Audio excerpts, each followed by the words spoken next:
welcome back, footy fans. It's another episode of Donnie's Disposals. I am your host, Coach Donnie Hess here, back with another AFL review. Round 8 has come, it has gone. We have to talk about it and preview round 9 coming up in the AFL. Joining me today, since Ross is no longer able to be here all the time, I have to have a co-host, and I have to admit this is one of my favorite episodes that I'm looking forward to because I have a Swans podcaster hopping on to join me today. May not have been the perfect round for him to join us, but I have to say this is awesome. I have Deebs from the True Bloods podcast joining me today. Deebs, thank you for joining me today. Thanks for that, Donnie. Yeah, pleasure to be on, mate. It'll be good to, talk about some other games besides the Swannies. It's been a tough month for the Bloods, mate. But yeah, there's plenty of AFL action getting around. Definitely for sure. But you got to say the footy has been really, really good. I know the Swans haven't been the best for a couple of rounds here or so, but I have to say some of these games have been absolute crackers. So before we go down and break through each of the games, just your quick thoughts, round 8, thoughts on the games this round. Yeah, look, I think footy's in great shape in general, mate. It's most games are pretty entertaining. You've got your scoring. There's a lot of teams playing different styles, where it's the sort of stop kick style or run and gun, or there's plenty of different styles, and it makes for good competition and good close games generally. And yeah, no, there's a really enjoyable round of footy, I thought. Yeah, completely agree with you. And you get some storylines out of it. You get games that you look and you go, whoa, didn't expect that one. And you get games that are high scoring. There's a lot of action. And then you get games, unfortunately, like St. Kilda and North Melbourne at the end, where there were times, all due respect, North Melbourne and St. Kilda fans, but paint drying was a little bit more entertaining. And I say that as respectfully as I can, just because that was tough to watch at times than that and how ugly a footy it was. I mean, so we won't begrudge that too much. Let's jump into the 9 games. We'll break them down a little bit. We'll start off down in Victoria. We have Carlton v Brisbane. Brisbane get the 26-point win. And I have to say this was one of those. I did tip this one. I thought Brisbane was the stronger team, but Carlton is really starting to irk me off because they're just not the team I was expecting this year. Yeah, well, I think Carlton is just one of those sides where they always promise the world, or at least the media promises the world to Carlton and Carlton supporters, and they just never deliver on what they're going to say. They're just missing out on finals last year in devastating fashion.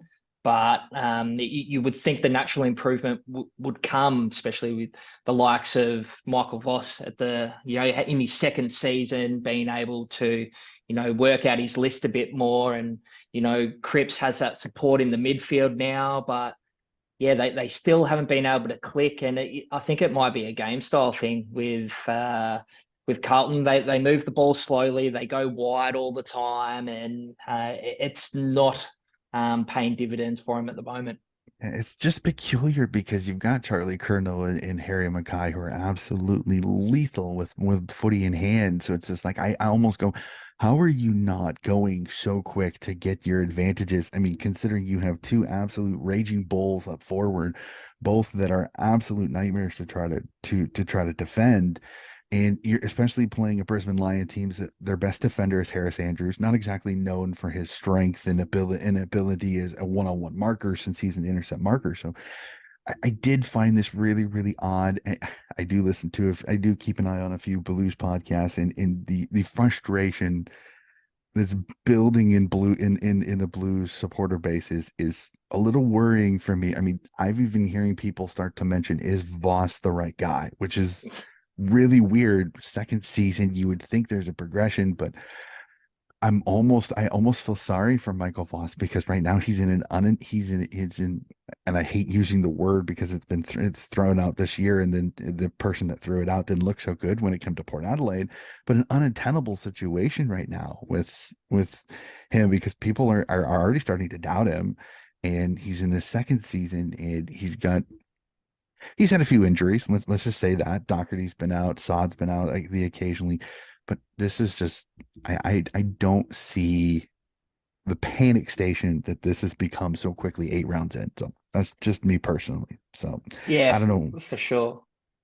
It, The Blues and their supporter base is a funny one. Like they're walking out of that game sort of halfway through the third when they're down by 6 goals or something like that, 5, 6 goals, and that's just something that's in them. They're not they've done it hard for a long time, and like my barber is a Carlton supporter, and they're sitting inside the eight, Donny. That's the thing Mhm. you can't forget. It's not all doom and gloom, and they've got stars on all lines. You got Cripps, you got Sammy Walsh in there, you got Wadering up back, and then you got Kurnow and Mackay, and yet they're still not being a consistent footy side. They're not gelling, that's for sure. And still, and one of the old Swannies that I wish we still had in Georgie Hewitt. I always loved his game for the Bloods. It was sad to see him go, but when you have some of the youngsters that Sydney has, I can kind of understand it now. But that was tough. It's tough seeing Georgie Hewitt and Nick Newman, both former Bloods, in that navy blue. So I'm sorry, Blues fans. I will still have to acknowledge that you have two guys that had to go through the Bloods and to get to your club. So we'll jump to it. Unfortunately, West Coast has become one of the whipping sticks of the competition, and Richmond benefits from it with a 48-point win, 104-58. I mean, the easiest way to say it, Deebs, is that Richmond get the easy kill that they kind of needed after a few tough rounds. Yeah, for sure. And it was a pretty close game up there up until sort of halfway through the third. And then Dion Prestia burst the game open with 3 goals in about 10 minutes. Mhm. The human meatball, I think they call him Donnie. He's some sort of player. But yeah, West Coast are undermanned. I've never seen an injury list like they have. So they're going to struggle each time they come up. Look, I wouldn't say Richmond's flying, that's for sure, but yeah, the Tigers get the win, and it's the Tigers are an interesting one too. Where do you sort of judge them? They're a team when I kind of look at them and I go, you at the start of the year there was so many expectations because of Hopper and Taranto, which I almost kind of went, I see that they're good players and that they were good players at GWS. I hate saying great players because I think they were really, really good on a usually very talented team. They come to a Richmond team that I think is starting to kind of show that some of their greats, like the Rewolds, the Martins, the Conchins, the Dylan Grimes, is they're getting up there. I mean, again, I'm not going to say old because with many of them, I'm actually older than they are, which is really weird to say. So that's why I hate saying old because it's really not true. They're getting experience. They're more mature, shall we say, if we'll be kind. Those superstar talents are the ones that are aging out, and they've got some time. They've got some youngsters. Noah Cumberland. They've still got Shy Bolton, who's still relatively young for the group. So you would think they have that perfect mix, and it's just not 100% clicking. Now, Toby Nankervis is out, another former Swan. Sorry. That he has been their linchpin in the middle because he just gets stuff done. He's not the flashiest guy in the world. He's not the greatest rock in the world, but he gets stuff done. He's big, he's physical, he tackles, he does everything that Richmond needs him to do.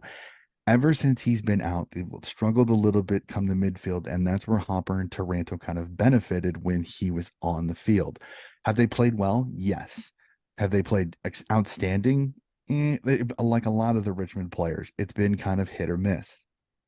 Lynch up front has been a linchpin. I've even went on record in saying, was Lynch the perfect signing for Richmond? No, I think they actually changed their system a little bit to bring him in, because if you go to 17, they had Revolt and and the Mosquito Pack, because they had all those mini really quick forwards, the Butlers, the Higgins. Ever since Lynch has come in, it has changed them a little bit. So I don't think they're the same side that has been previously. So is Richmond a good team? Time will tell. Again, 8 games in, it's kind of like Carlton. The panic station by some people, the way it's going is a little excessive, but it's footy and everybody's passionate about their club. They want their club to do well. And when they don't, you start asking questions. So it's very interesting. I feel horrible for the West Coast Eagles. I don't feel as horrible for the West Coast Eagles. First, it's their reserves in the waffle that I feel the most horrible because Yeah, well, I cover the waffle, and I literally did the episode yesterday. They've given up triple digits of at least 140 in 4 consecutive games. yeah, right. I was about to say, how are they going in the waffle? You don't hear about the waffle here in Victoria much, but with the injuries they got and the top up players that they have, it couldn't be going too well. Well, the eyes explode. The eyes and the footy world exploded when they heard round. I think it was round two. I can pull it up really quickly. When they played West Perth and they lost 217 to 48. What's the final score? Yeah, So it just shows you that and that's just after they had that. I think they had that round where Cripps went down, Liam Ryan went down, Shuey went down, McGovern went down. There was like one other. There was like five guys all went down in one round. I think that was the round after. So yeah, it's mental. yeah. It's never spoken about enough how important it is to keep a healthy list. We talk about it regularly on our podcast that to to get sustained success, you have to keep your best side out Mhm. on the field, and that simply hasn't happened with West Coast in the past 2 seasons. Yeah, definitely for sure. So let's jump down to GMHBA Stadium, a house of horrors for many, many teams, and unfortunately another house of horrors for the Adelaide Crows as they fall to the Cats 98-72. I don't think the Crows lost too many admirers in this game. I know it's a 26-point loss. It's at GMHBA, so you kind of give them a little bit of a pass because the Cats are so darn good down at the Cattery.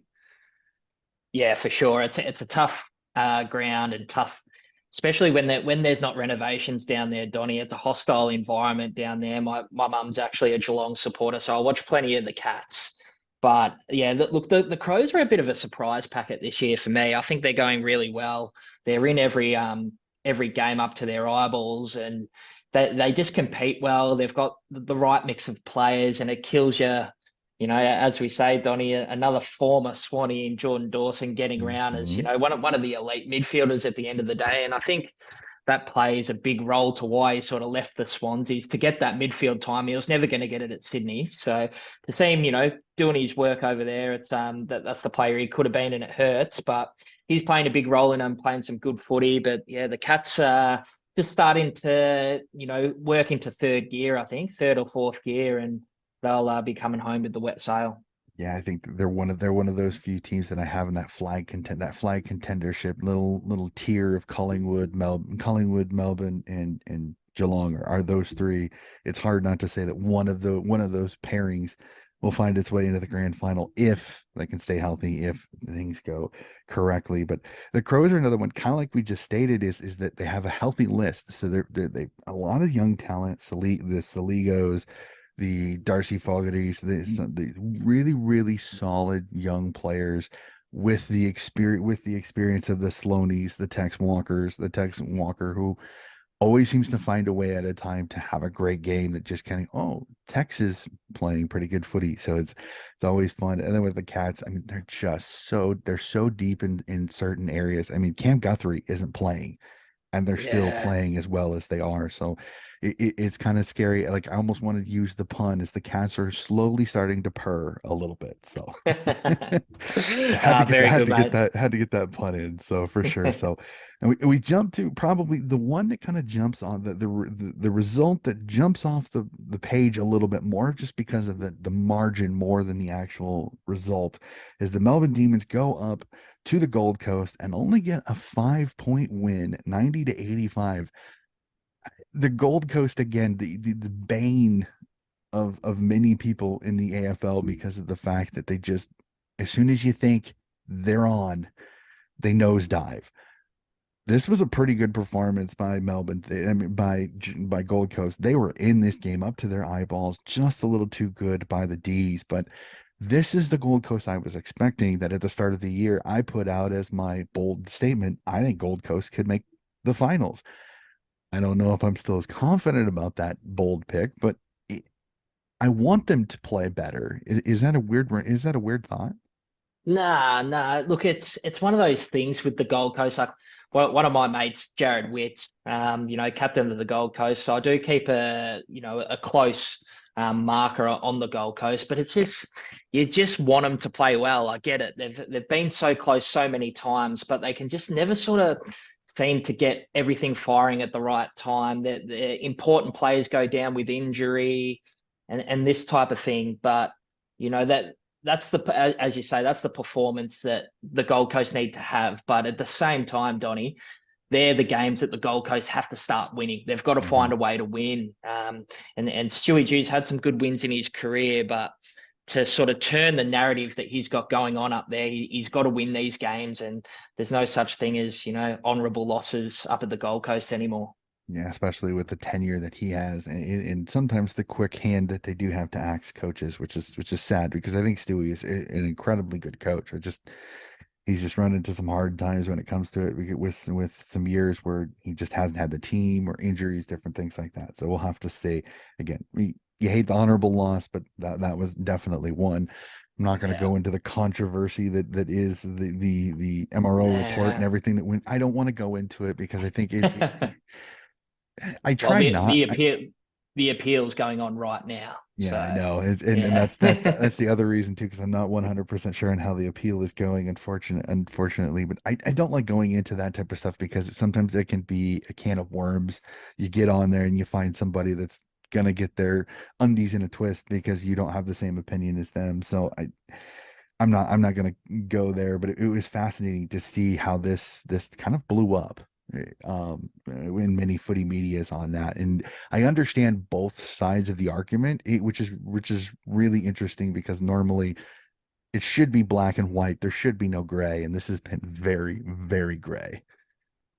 Yeah, look, we can dive into it, but it's very hard. I know my personal opinion is his sole intention there is to try and spoil the ball. I don't think he's trying to cause damage to the Gold Coast player that went down and came off with a neck injury at the end of the day, and I think that's sort of played into the him getting 2 weeks, but. It's frustrating with a lot of things going on in AFL now. It's becoming, yes, the head is sacrosanct, all that type of stuff. You never want to see injuries, but it is a contact game at the same time, and these guys know what they're signing up to. So Mhm. it's in a bit of the game in terms of that is it's in a bit of a crossroads with this decision. But yeah, hopefully, we see the right, in my opinion, the it upheld as I say. Yeah, it's one of those, unfortunately, that no matter what way they go, there's gonna be people that are not gonna be happy about it. You're gonna have the people that agree with you that it was a spoiling attempt. He did the best that he could. If he really wanted to knock him out, why would he just barely clip him? Yada yada yada. And it's like I understand that argument too. But I've also heard some people say that if he was really trying to spoil the ball, why has he had his arms extended in front of himself instead of up in the air, which is much easier to actually spoil the ball. So, and then again, I try not to go into these ones because again, I don't think there's a perfect answer.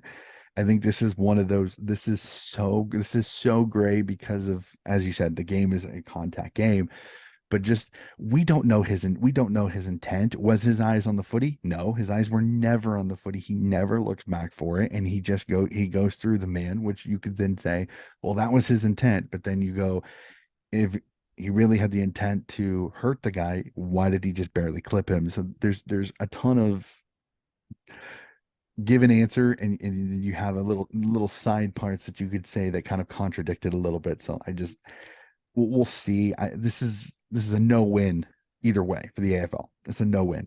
Honestly, I just don't think this is one of those that is going to be.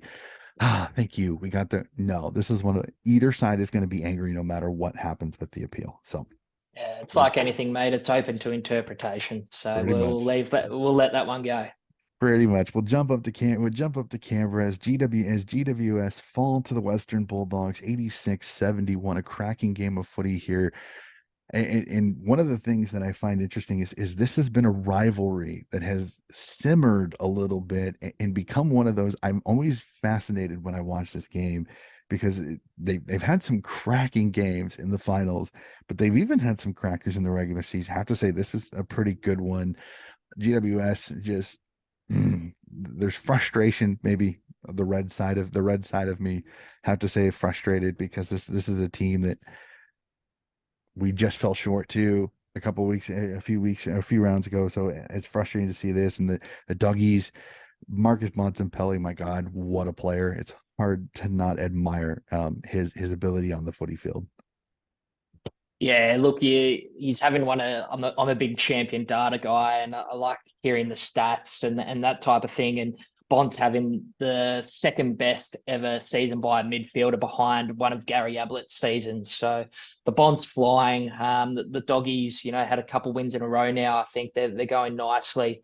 But not to say that the Giants don't have that a bit to work with as well. Tom Green was unbelievable, 38 touches and 3 snags, Mhm. going very well. And good to see Lockie Whitfield back in some form as well off the half back line, doing what he does very nicely. Yeah, definitely. The Giants have there's talent there, and it'd be interesting to see how Kingsley molds this group because he's still early in his tenure up in the western side of Sydney. It'll be fascinating to watch this Giants team evolve. Again, it hurts a little bit not having Toby Green, as annoying as all get out as he is at times. You got to admit Toby Green is one hell of a player. So and they kind of did they missed him a little bit in this game at times for sure. So just fell just a bit short. We jump out to the west as the Western as the Fremantle Dockers get a nice little impressive win over the Hawthorn Hawks 117-48. This kind of comes out of nowhere because Fremantle has struggled scoring the footy, has struggled scoring this year. So to get an impressive win over a Hawks team that I think at times can be very pesky and always tough, to get an impressive 69-point win, I had to say it shocked me a little bit. Yeah, look, it's one of the toughest trips in footy going over from Melbourne all the way over to Perth. And you get a young Hawks side going over there and clearly overwhelmed. And, from basically, bounce one, they were behind the 8 ball, as they say. But yeah, some impressive performances from some of the Freo players. Good to see Andrew Brayshaw back in form, has been down a little bit this year, coming off a very impressive season last year. 34 touches, 2 goals. And, Jaeger O'Meara in his first season for the Dockers as well, getting a bit of the ball. Definitely. And Luke Jackson starting to kind of play up to expectations a little bit. Again, he's such a hybrid that he's difficult sometimes to kind of wonder where he's gonna land, whether he's gonna be a midfielder, whether he's gonna be a forward, or he's gonna be that second fiddle ruck behind Sean Darcy, like he kind of was at Melbourne with Max Gawn. So it'd be fascinating. I'm happy for the Dockers. They got that win, but their wins are against unimpressive teams, so it'll be fascinating to see how they progress the rest of the year, especially come up next round. But we won't go there right now. So we'll jump Yeah, for over the sure. Adelaide Oval. Port Adelaide get the 5-point win over Essendon in a scrappy game. A little bit of back and forth, a little bit of argy bargy, always great. But Port get the win. Port get the win, and Port are starting to kind of hum a little bit. Yeah, look, this is probably the difference you can say between our club, the Swannies and Port. Port are just finding a way to win at the moment, in some close games, and clearly the better side over on Sunday afternoon. They had the wood over the Dons, but the Dons took their chances and put the scoreboard pressure on Port, but they were able to grind it out. And what do they have? 32 scoring shots to 22, so that's pretty convincing. But yeah, that Port are finding a way to win, and they're chalking up those 4 points. Yeah, the only thing that would bother me a little bit for Port is the inaccuracy on goal, which I know you and I will have a fun discussion when it comes to the next game. But you get a win by 5, but only win by 5 and have 10 more scoring shots. That's a little frustrating because that probably should have been a little bit of a bigger margin. But again, I mean, hindsight is 2020. So you jump to the MCG. Unfortunately, Deebs, our beloved Bloods, fall just the tiniest bit short to Collingwood in a very interesting game that I was fascinated the reaction a little bit, especially for Swans fans. and some Collingwood fans, especially after the treatment of their beloved Nick Dacos. But a 29 point win, 77-48. The the Pies, they get it done. The fourth quarter really hurt the Swans. They just could not get things going. Were inaccurate going on goal. I tip my hat to Brody Majacek. Almost a little bit of salt in the wound with that almost over the head kick goal late in the fourth quarter. But your thoughts, Deebs, on this one, because I wasn't as negative about this as some online. Yeah, definitely not, mate. There was a lot of positives to come out of that game, and up until three-quarter time, we we're only a goal down. But I loved it from Horse that there was a bit of a different plan to how we normally play. There's a bit of more possession on the ball, kick around, don't bomb to contest.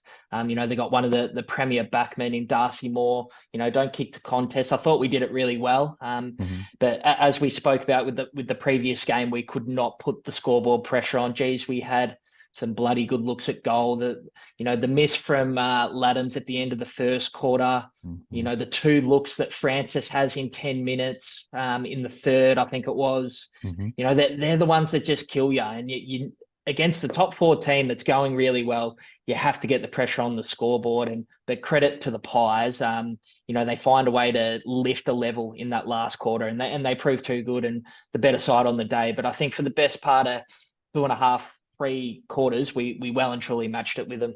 Yeah, I agree. I agree, and especially seeing guys like Errol Goulden get the huge amount of touches that he has with that absolutely beautiful kick that he has. I love that they were getting it into their better ball handlers um hands. So it made it, we didn't have as many bombing into the 50 as you said into contests, because again that the intercept marking of Darcy Moore is very difficult. They were trying to go a little bit shorter, lowering their eyes, which for three quarters really worked. I think it kind of stifled Collingwood a little bit too with the possession game, because they want to get it, they want to go, they want to get it, they want to go. But the issue is you kind of drain a little bit of clock, is that they go and they make a mistake, it hurts them even more. So Yeah. I wasn't as negative about it. I thought there were plenty of positives. My interesting thought will be there for a while was we did pretty well without Peter Laddams for that little chunk where Hayden McLean went into the middle. And I'm always a little worried when you lose your first rock, when you have to go to your second and he has to be consistent, that you take a step back in the middle. We were pretty good, which has not been something that they had the previous couple of rounds, been pretty good in the center, getting it out of center and center clearance and getting it into the forward 50, which was not something we'd had that the Bloods had very much the previous couple of rounds. So Hayden McLean coming in and still being able to kind of do really well out of center clearance, I thought was interesting to see.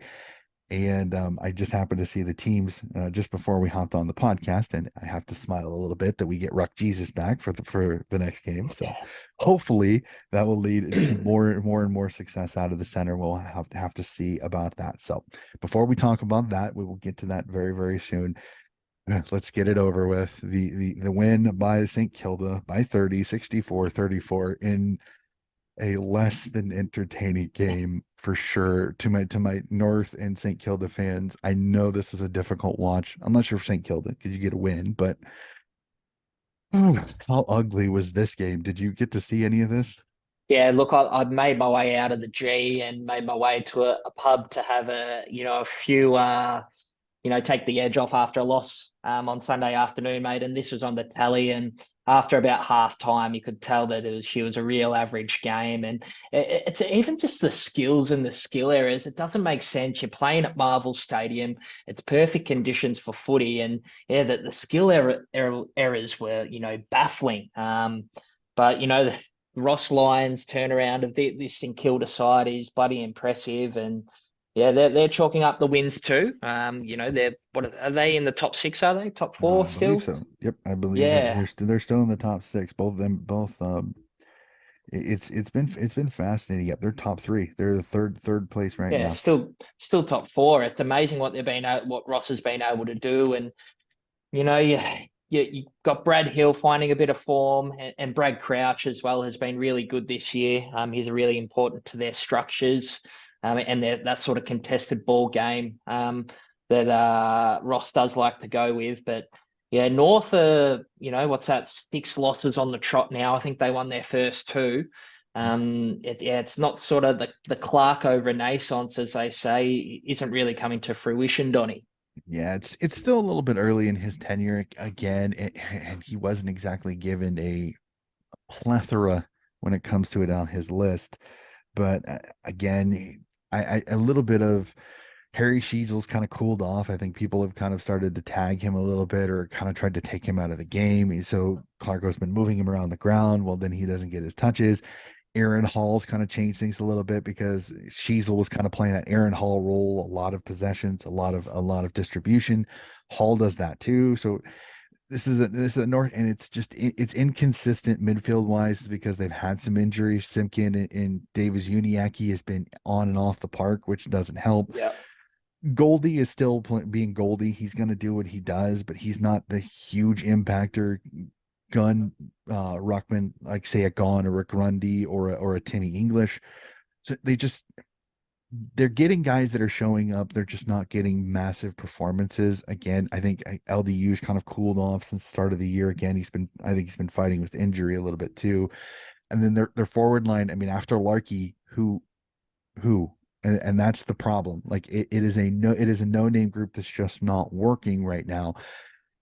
Will I give Clarko the benefit of the doubt because of the list that he's got to deal with? Yes, I'm going to do that. I'm not going to sit here and go Clarko can't. No, it's he's 8 games into a season with a young list and a list that has, I mean, let's be honest, has underperformed and underperformed and underperformed a little bit more. So I'm not gonna panic. I think a lot of Roos fans kind of expected this was gonna be a potential around the wooden spoon type of season. I think the 2 wins, kind of like with some teams, the 2 wins at the start of the year got a lot of hopes up, and then this is them kind of crashing back to surface a little bit on that. So I have to see. Long season. I hope Clarko can kind of get back to that the fun Clarko of holding the ball on the sidelines and pissing Carroll off because Yeah, he's being animated on the sidelines. I absolutely loved it. Honestly, I thought that was fantastic. I'd love to see a little bit more animation. I hate the coaches that they put him on camera like a Chris Fagan and he's sitting there with his arms crossed and there's no emotion. Those are hard. Those are hard camera shots for me because I'm like, why am I looking at this guy? There's yeah, for nothing to sure. look at. So and I'm not talking about like physical look. I'm just talking about there's no emotion. So we'll Yeah, for go sure. from there. So that is going to do it for the 9 games from round 8. Again, some blowouts, some absolute crackers. So we jump to what I call burning questions. These are some of the questions that have gone through my head a little bit over the last couple of rounds. Just a warning. Normally, Ross throws in his question from our producer, Ross, but unfortunately, he's getting ready to get married. So I think he's just the tiniest bit busy. And unfortunately, he did not get his question to me this week. So we will sadly not see his lovely face on the podcast here. So we will soldier on without him. Sorry, Ross, but hopefully we will see you back again next week. So we'll start off. First question. We're around a third of the way through the season. Sadly, I hate saying it that the seasons just go faster and faster every year. But I want to know right now, Deebs, and I know this. Grab your crystal ball, grab your hat, become the psychic. Who are the 2 teams that you think will meet in the grand final? Look, I think it's probably going to be Melbourne and the Cats at this stage. I think they're best. They're probably the two best in the competition so far this year. Melbourne's firepower in the middle. You know, you got your Petrarcas, you got your Clayton Olivers, and it doesn't end there. They're sensational, and the Cats just keep doing what the Cats do, and they're just building really nicely and building into the season. And there's no point peaking, around this time of year. There's no premierships won in May, Donny, but that they're probably the two for me. I think Collingwood's pretty beatable. But you probably get up 5 goals on them in the halfway through the third, and there's still a chance. But I don't think that holds up in the big games as we saw with the prelim last year against our boys. But yeah, and the Lions too. I think they sort of shit the bed a little bit when it comes to big games. So Mhm. Melbourne and Geelong for me. Now, that's who I had at the start of the year. I know some people were talking Collingwood, some people were talking Brisbane. At the start of the year, that was my prediction, and that I said the grand final was going to be Geelong and Melbourne. I thought the two solid teams, really good defensively, can score, and very, very good midfields. And I think when you're so balanced between all three lines, it is great. I agree. Geelong, like I said, that tough start, I think kind of it humbled them a little bit. And now you're starting to see the kind of aggression in the Cats again. Jeremy Cameron is absolutely out of his skull right now. I mean, when you got people talking, he could be a century kicker, a century goal kicker in a era where it just doesn't happen. Hard not to say that he's not in absolutely ripping form. It'll be fascinating to see with Geelong its injury because Paddy Dangerfield is hurt. So I'll have to see how they kind of manage him a little bit. But I agree with you. I think Cats and Melbourne are going to be the two teams meeting in the grand final. No disrespect, Collingwood and Brisbane, but just off form. I like a little bit more solid defensively, and I think Collingwood's game style, as we saw in both, not only the Swans, but then again against the Cats in the qualifying final too, was the same thing. Tight game. Finals, you're playing a better team. Sometimes you don't always get the chalkies. So we'll go to the two stories of this season, and that is St. Kilda and Essendon. So I asked this of you, Deebs, can they both make finals? Because St. Kilda looks pretty solid. Essendon's hanging around there in ninth place. Can they both make finals this year? My initial thoughts would probably be no. I don't rate Essendon a whole lot. They've got these players like Jake Stringer. They're too inconsistent. I think they got Darcy Parish is out this week. You got an agent Heppel up back. I don't think they're quite there. I think there's a bit of work to do for Essendon. They started well, and it's petering out a little bit. But I'll say St Kilda yes, Essendon no. Yeah, I think I'm kind of the same way. I think Essendon there's a few kinks that they're gonna have to work out, and the mercurial that is Jake Stringer. Sometimes he'll kick five, and then the next game he'll touch the ball three times. So it'll just kind of depend. I agree with you. I think Essendon's got some positive mojo. I think Coach Scott is definitely bringing a little bit more structure and a little bit more consistency to this Essendon team. But I just think there's still a few things that need to be tweaked on their list a bit before they are consistently being talked about as a finals team. So normally this would be where our question from Ross comes in, but like I said, unfortunately he will not be able to be here. So, and I always like ending when I have a podcaster who has a certain team. I like asking a question. So I'm gonna take a little bit of the podcast here a little bit. So I'm gonna ask the faithful question: should the Swans faithful be worried about the Swans' recent form? Oh, there's definitely some cause for concern there, Donnie. When you're losing three games on the trot, it's hard to stay positive, and it can't be going too well if you're losing three in a row. But at the same time, I think there's some reasons to why we're not going as well as we thought. At the same time, I think we have fixed up a few issues in the past couple of weeks, which is seen as be, very, very competitive. Unlucky to lose against the Giants. That just lacked, a bit of class to sort of get that done in the end, and some structures and that type of thing. But I think that can be rectified. You learn from those losses and taking it up to one of the top four teams in the comp in Collingwood, and our contested ball numbers have been better in the last 2 weeks. But it's very hard to do it with an inconsistent team. We've got injuries coming out of our ears, and we've lost a couple more this week with Laddams going out, and Mhm. also Tom McCartan. They're two key pillars for us. So it doesn't get any easier again this week. Is there cause for concern? Yes. Do I think it's season over type stuff? No, it's Mhm. very fixable, the stuff. And if we can get some team continuity going, I think the Swannies might be on the way up.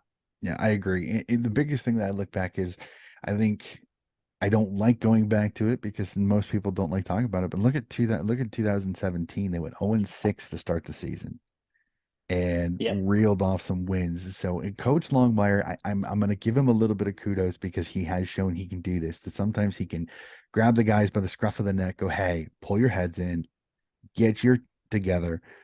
and let's go play Swans footy. And that it sometimes happens. And this is a group that's going to be inconsistent. They're still relatively young. And I'm gonna pull out a little bit of for those that listen to the True Bloods podcast. I'm gonna pull out a little bit from the podcast for mine, Deebs. For yours, Donnie. I think this team is one of those that as the season goes on, they're going to continue to progress for sure. I like guys like Justin McInerney. I think Jazzy he's just got to get a little bit more consistent. Chad, once he starts getting some of these tips, like I said, Rock Jesus coming back, I think you're going to start seeing those contested numbers in the middle go up. I really want to see Tommy Papley, Isaac Heaney, and Will Hayward get a little bit more consistent in front of goal. Buddy, I'm going to give him a little bit of leeway because he's always been inconsistent kicking goals. So I'm not going to get on him as much. It's guys like Isaac Heaney, who, I mean, a couple seasons ago, what he started the season 12 or 13 straight before he finally kicked it behind. So I just want to see a little bit more of a lift from some of the mid-level or just below top level guys, not the Lukey Parkers, not the right off the top of my head, not the Jake Lloyds. Those guys have been playing really, really well. It's just those little lifts from the Ollie Florence, the Robbie Foxes, the Will Haywards, the Dylan Stevens, the guys that I think that they're that second tier, really good guys that just need that little bit of lift. So I'm super excited. I think this game against Fremantle is coming at a perfect time. I think the next 3 or 4 games I think are all winnable games. Get some confidence back in the boys, get a few guys back from injury, and I think they'll be cherry ripe come the run towards finals. So sorry, had to do that from the podcast. For those that don't listen to it, it is a common theme in the True Bloods podcast, and I absolutely love it. So I couldn't not take the Couldn't opportunity. resist. Couldn't resist, especially in that situation. So we're done with the burning questions. We jump to the little section where I kind of take over a little bit. I don't do this, but this is always fun for me. Is I sit down and I do my team of the round. So Deebs, I don't do the AFL statistics like somebody gets 40 touches, I'm gonna have them in my team. No, I go with scoreboard impact, as you kind of Oh, we say on the love a little bit of podcast. scoreboard impact. Scoreboard impact for sure. So scoring shots, goals behind tend to give you a little bit more of a lift in my team rankings a little bit. So this is going to be my team. I will run through it and then I want to hear what you think of this particular side. So we start off on the defense. Again, I coach a team up here in Des Moines, so I always start with the defense and work our way forward. So on the fullback line, I have to give this gentleman credit. He had an incredible game against Carlton, especially when you play Harry Mackay and Charlie Curnow. Jack Payne from the Brisbane Lions, I think, had an incredible game for the Lions. Tip of the cap, he played against us. Darcy Moore from the Collingwood Magpies found a way to keep getting intercept marks at just the right time for the Pies. And last but not least, I know it wasn't an entertaining game, but he still played really, really well for the Saints. Callum Wilkie are my fullbacks. On the halfback line, Carlton, Sam Doherty, he always finds a way to slip up and kick goals. He started a little bit more in the midfield and going forward, but he does primarily play that halfback role. Lockie Whitfield, as you said earlier from GWS Giants, seeing him get the footy in hand a little bit, becoming a much better team, the more he makes an impact on their team. And the Western Bulldogs, Jason Johannesson, who's kind of had that renaissance in the back line. We jump to the midfield. We start on, I like the wings. I give a little bit more structure to my team than some do it. So my 2 wings on one side, Carlton's Oliver Hollands, and on the other side, Geelong's Max Holmes are the 2 wings on this team. In the center, we have Melbourne's Max Gawn, and then our midfielders are Dion Prestia kicking 3 goals, Tommy Green kicking 3 goals, and Andrew Brayshaw kicking 2 goals. So a impressive goal kicking midfield this particular round. We jump to the forward lines. At the half forward line, we have Zach Bailey, Shy Bolton of the Richmond Tigers, and Gold Coast Malcolm Rosas, all kicking 4 goals. At the full forward line, Charlie Cameron, the West Coast Oscar Allen, and Collingwood's Brody Majacek sting a little bit, but I got to give him that goal was almost worth putting him on the team. And then with my bench, we do 4 on the bench, but I do one from each of the sections: defender, ruckman, midfielder, and forward. Defenders: Jordan Clark from the Fremantle Dockers. I gave a nod. Sydney's Hayden McLean got my backup ruckman because he had such an impact coming in from the rock. Midfielder Richmond's Tim Taranto, and the forward still in ripping form, Geelong's Jeremy Cameron. So an interesting side there. Your thoughts? Think Errol's a bit stiff, mate. I think he went all right out on the weekend, and keeping that structure on the wings, I think, yeah, it's a pretty good game. But mate, that's just a bit of bias there. But no, can't argue with too many of them, mate.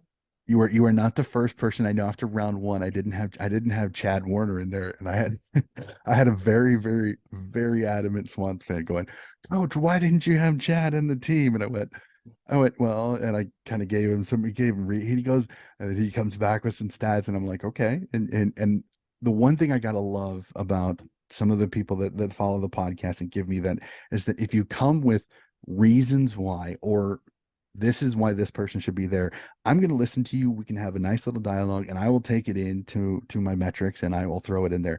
It's when you come at me and you call me a flog, you say I'm an idiot. It's probably not going to get your point across as much as you want. So, but I appreciate the passion.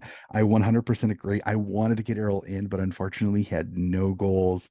No, no. He had plenty of scoring involvements and 37 touches, but he didn't make the impact on the scoreboard that some of the midfielders that did get in. But I appreciate it.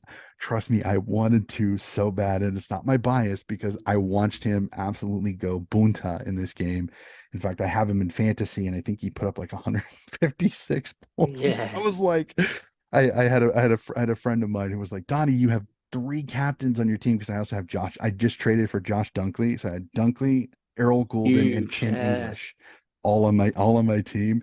So it was like I had, was it 300 from Tim English because he's my captain, so I doubled up score on him, and then had Errol Goulden, it was like over 150, and I mean Dunkley who had like 160, 171. So it was kind of a big Unreal. round for me.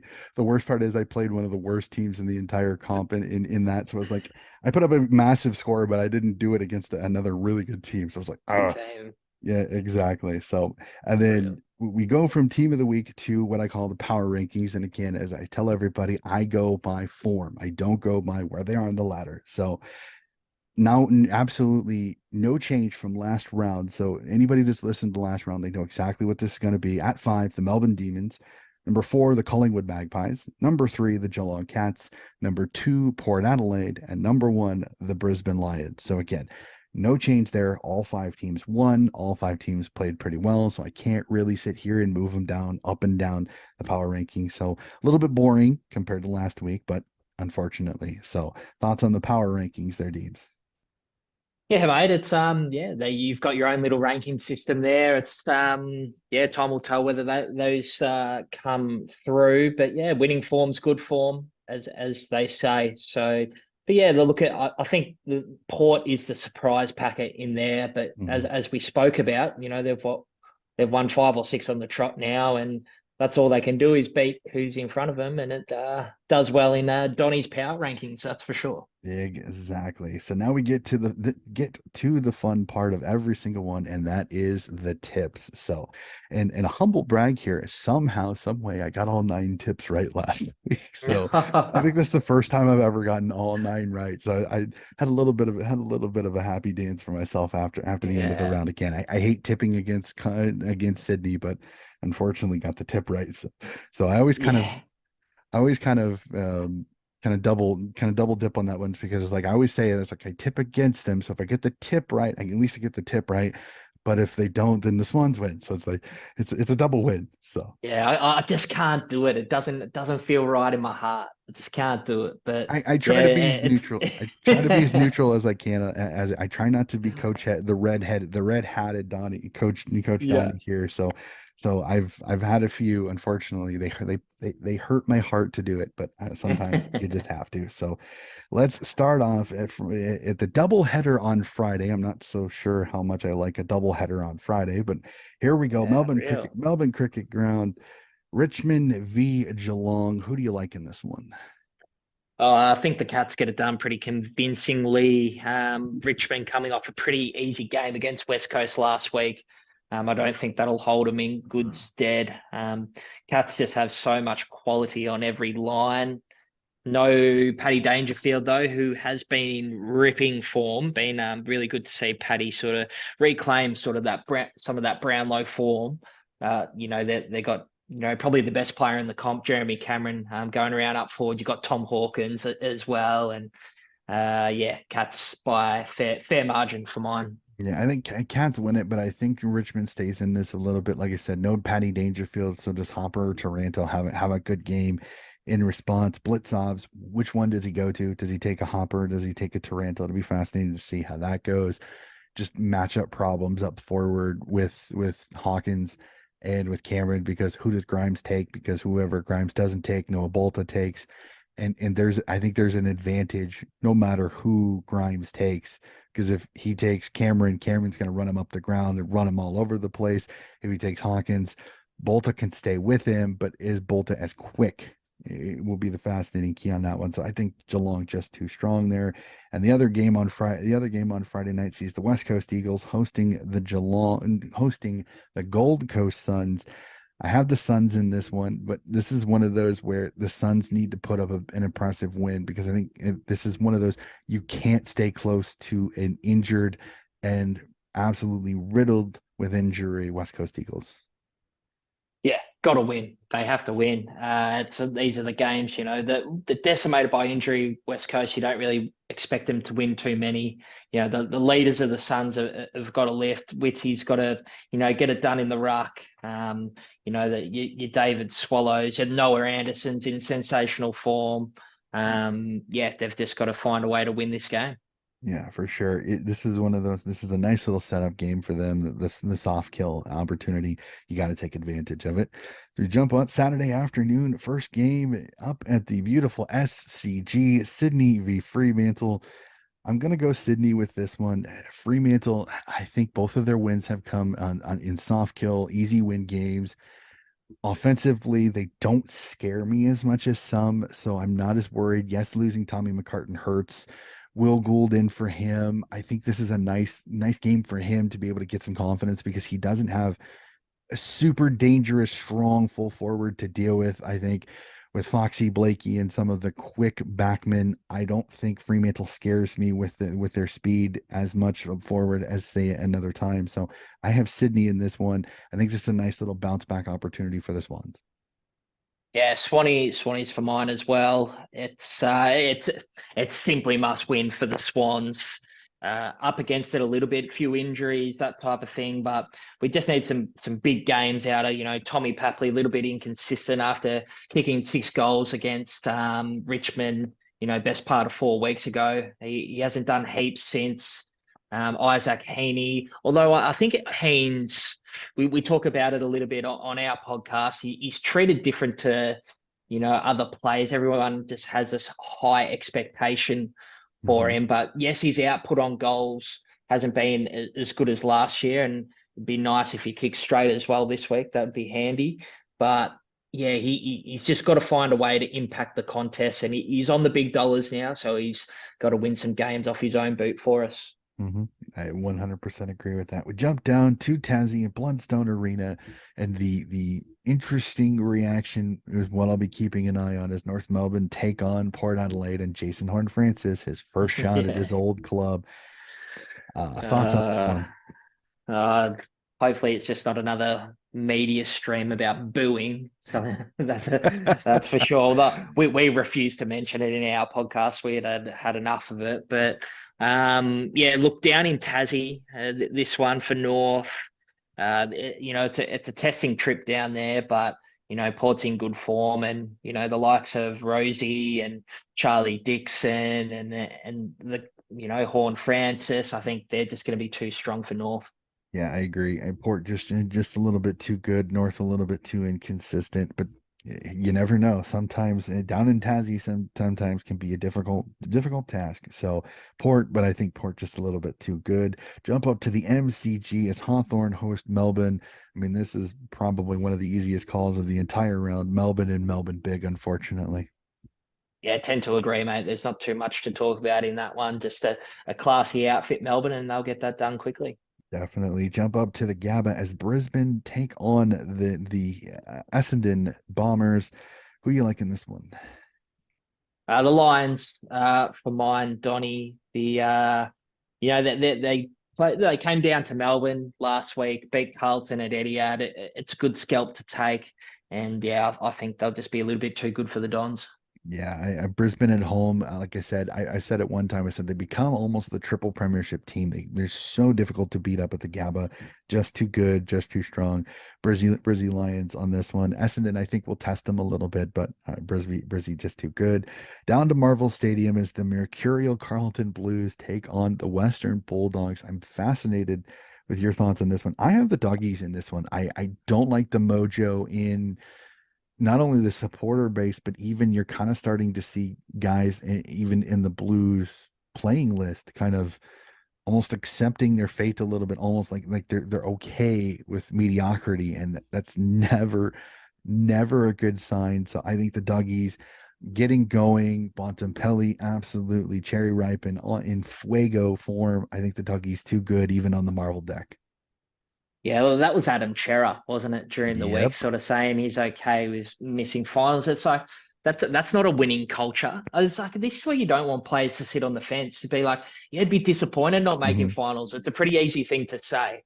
But yeah, I think the Dogs should win this. Bontempelli, Libber's having an outstanding season as well. Mhm. Norton up forward. There's weapons there. Hagen as well goes pretty well up forward. So they're a dangerous side, the Dogs. Yeah, Carlton, it's one of those. I do agree with what someone when it's like if you say you're disappointed to miss if you say you're disappointed to miss finals, you set a standard. But if you don't say you're disappointed, you kind of understand that you're in where you are, which is again fascinating as we kind of pointed out that they're in a final spot as we speak. So it's a fascinating one to see how Carlton responds in this one. Like this is one of those. Do the fans get even more frustrated if the doggies get up 20, 25, 30 points early in this game? Do you start seeing the frustration in the stands come out? It'd be fascinating one to watch. I'm almost going to be watching the crowd as much as I am the playing field and all that. So an absolute cracker over at the Adelaide Oval as the Crowies take on the St. Kilda Saints in this one. Who do you like? Yeah, this is probably nearly game of the round for mine. It's the the Crows are just going a bit better than I think their ladder position suggests. They should have beaten Collingwood the week before. I agree. That they gave them they just once again didn't kick straight. That they've been lucky Collingwood with teams not kicking straight against them. But yeah, I'm going to tip the Crows. I think Adelaide Oval. Nice conditions over there on Sunday. I'm pretty sure. So I'm going to tip the Crows. Yeah, yeah, Sunday afternoon one, that one. That'll be fascinating. I got the Crowies too. Um, It'd be interesting to see how it goes. Again, the structure of St. Kilda is the only thing that bothers me a little bit. Is that the Crows they want to use the footy quickly? Can the structure of St. Kilda stifle that? Will be the fascinating one on that one. Crows at home, just a little bit too good, but this I agree. This has earmarked a game of the round for me. Last but not least, MCG Sunday Twilight Collingwood v GWS. I'm not going off too high a limb there. I think Collingwood just too good, just too strong. GWS still kind of finding their way a little bit under Coach Kingsley. Yeah, for sure. Pies were, sensational in that fourth quarter against us. Didn't give us a sniff. Their midfield goes hard. That they win their own ball and they've got the ball movement off halfback as well when they need to. So yeah, pies for mine. Yeah, just a little bit too good. So well, Deebs, that is going to do it. That is all 9 games tipped. We've went through everything here. This has absolutely been a fantastic conversation. I have to admit, I love the podcast. As I was saying off mic, you guys is one of the podcasts I have to listen to every week. It's so cool. The Ask the Faithful, the voice notes, all that stuff. The little idiosyncrasies of the entire show are absolutely fascinating. So I would please relay two Mads from me. I love the podcast. One time I'm going to get my voice note on there, but I just sometimes it's difficult because I don't want to put a voice note out at 4 in the morning over here. So it'll be fun. But I again absolutely love the podcast. Your guys' banter is absolutely fantastic. So please keep up the great work and thank you for hopping on. Now, thanks very much for having us, Donnie, and it's glad to have you part of the faithful every week, mate. And hopefully the Swannies can turn it around and get a win this weekend. And thanks for having us on your potty. No, absolutely not a problem. That has been fantastic. Ladies and gentlemen, that is going to do it for another episode of Donnie's Disposals. Keep an eye out. More coverage of all of the state leagues and more AFL and AFLW coming to you very, very. Here's the siren.